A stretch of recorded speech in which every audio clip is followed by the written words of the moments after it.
எப்படிண்ணா 5 வருஷத்துல பெரிய பணக்காரனா மாறினீங்க? எல்லாம் முயற்சி தான்ப்பா. சரிண்ணே. ஒரு 10,000 ரூபா போட்டு டீ கடை ஆரம்பிச்சேன்ப்பா. அது தீ பிடிச்சி எரிஞ்சு நஷ்டமாயிடுச்சு. இருந்தாலும் நான் முயற்சியை கைவிடலை. சூப்பர்ண்ணே. அப்புறம் பட்டு புடவை வாங்கி விற்க ஆரம்பிச்சப்பா. அந்த தொழிலும் படுத்துக்குச்சு. அப்பவும் முயற்சியை கைவிடலை. தெரியுண்ணே, உங்களை நினைச்சா ரொம்ப பெருமையா இருக்கு. தொடர்ந்து எல்லா தொழிலும் பண்ணி பார்த்துட்டேன்ப்பா. எல்லாத்தையும் நஷ்டம்தான்.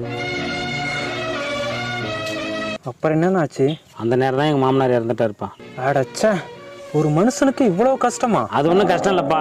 அவர் செத்ததுக்கு அப்புறம் அவர் சொத்து என் கைக்கு வந்துருச்சு. நான் பணக்காரன் ஆயிட்டேன்.